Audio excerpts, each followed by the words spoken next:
Hello, my love. Welcome. I'm so honored you're here with me today. It's a hot, sunny, beautiful day here in Utah at Liberty Park. and it's like probably 100 degrees right now, but I felt really called to do this video. So I hope you hear me because it's a very busy park and lots of cars around. I decided to choose this. I'm actually on a table, and so I just wanted to share this inspiration that came to me that won't leave me alone, because I've been working through a lot of stuff as I step into this new space, this new chapter of my life of, earning my PhD and really being more embodied and present and being who I am authentically.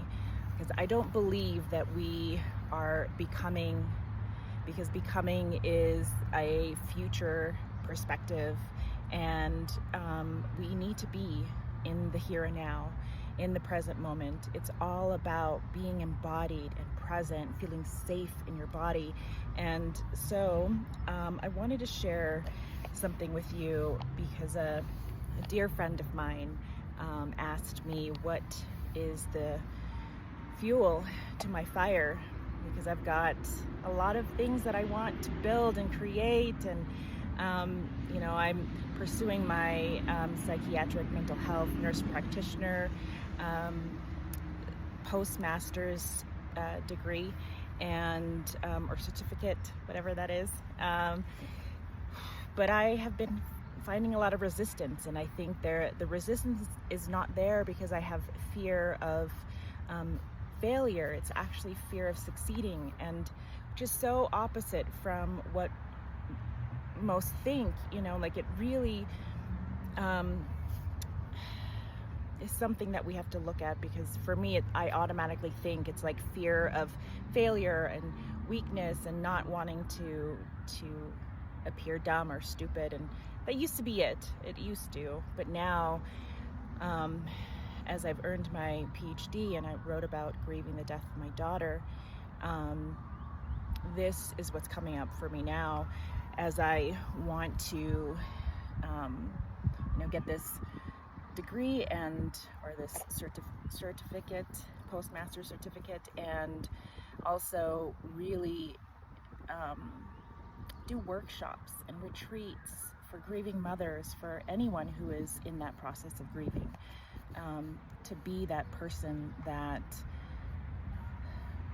I so wanted and needed, and in that time of my life when I was grieving Alicia's death, and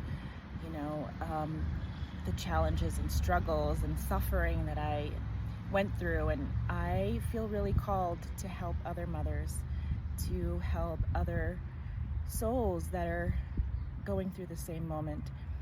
And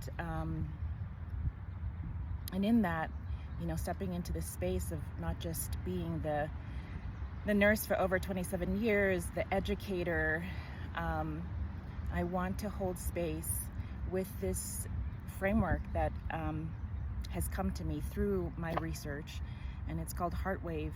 And it's a way of facilitating and holding space, holding the container for others through movement. It's an embodied, holistic facilitation framework, and it's not, it can be done with movement or just with being, having practices of mindfulness. So you can do that sitting, you can do that, in any way. So anyways, I wanted to just read my dedication to my dissertation, because I feel that, I mentioned this to my friend, that this was the fuel to my fire. And of course, he, just like my dissertation committee members, asked me to dig deeper, to, more. Like there's that surface level, so make it. And I actually say this to my nursing students too. It's like, we need to create SMART goals. The more tangible you get, the more detailed you get, the more it's you can see it actually happening. You're envisioning it, you're creating it, and it's neuroscience, really. You're like, just like thoughts in your head have to be on paper. It's like when I didn't know where to start my dissertation and writing, I did a collage, and I can share that too. It started with who am I was my question that guided me to put these thoughts and sensations, emotions, like what I couldn't articulate into words, I used pictures and words from magazines. Anyway, so here I'm going to read my dissertation dedication. Okay, so here's the dedication. To Alicia Antoinette Fernandez Ruiz, my firstborn, one of my greatest teachers, an everlasting spiritual guide, my beloved daughter, you are the light that guided me into motherhood, the spark that brought me back to my heart, and the flame that continues to burn within my soul. You entered my life precisely when my 16-year-old self needed you most, transforming everything I knew about love, courage, and purpose. Your transition was the catalyst for this dissertation, the greatest gift to my soul, an offering to the world, inviting me to heal deeply rooted trauma, guiding me home to my authentic self, and illuminating my path toward a life filled with light, peace, and love.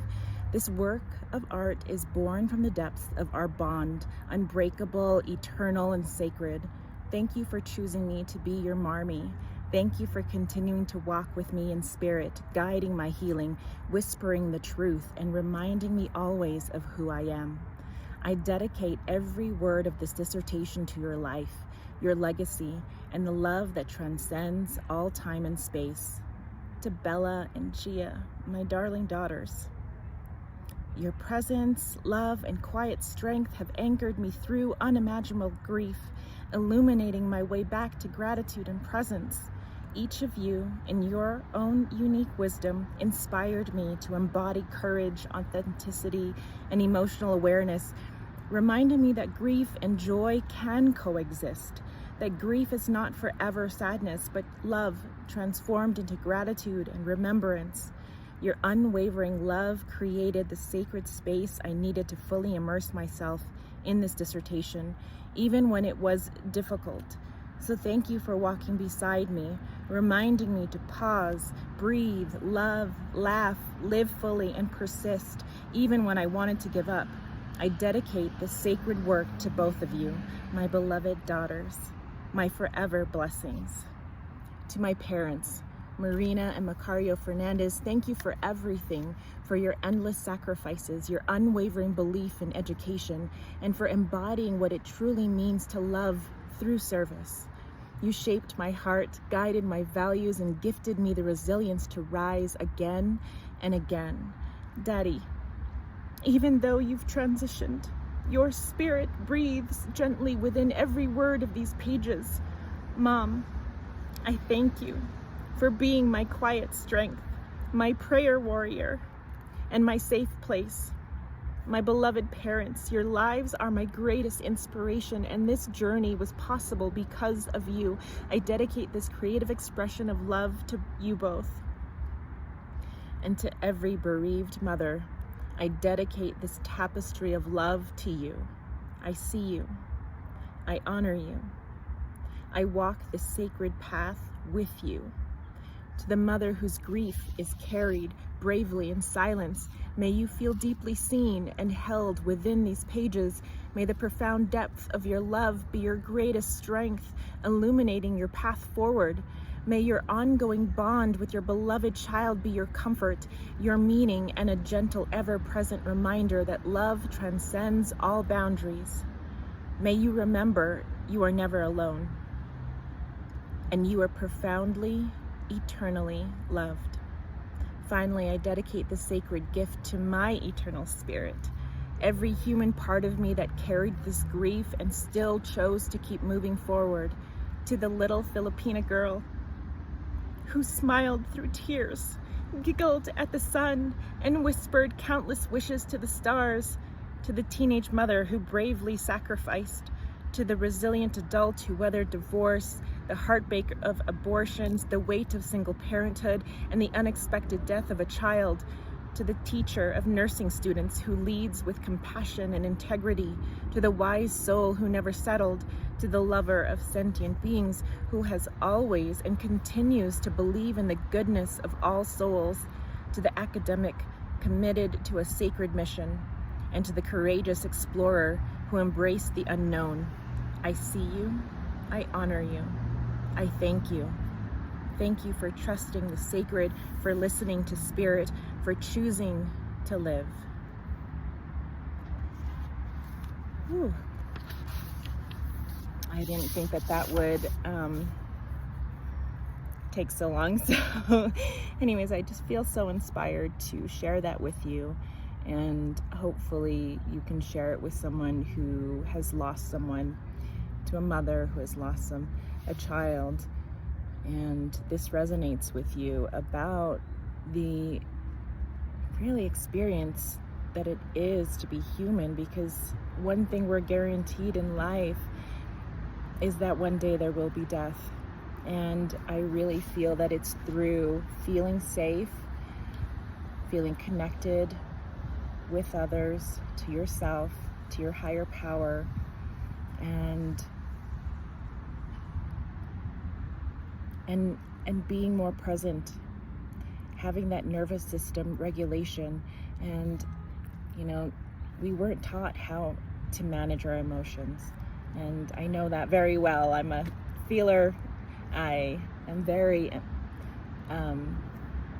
empathic. I feel emotions, and I've always been too much, I was told growing up. But that is my greatest strength, my greatest gift, but also my responsibility. How do I manage those emotions? How do I stay regulated in a nervous system that is very sensitive?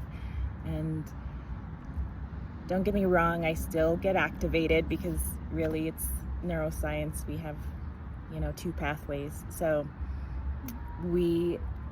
I have learned and continue to practice how to regulate them. And I hope to share that with you. And thank you for being here.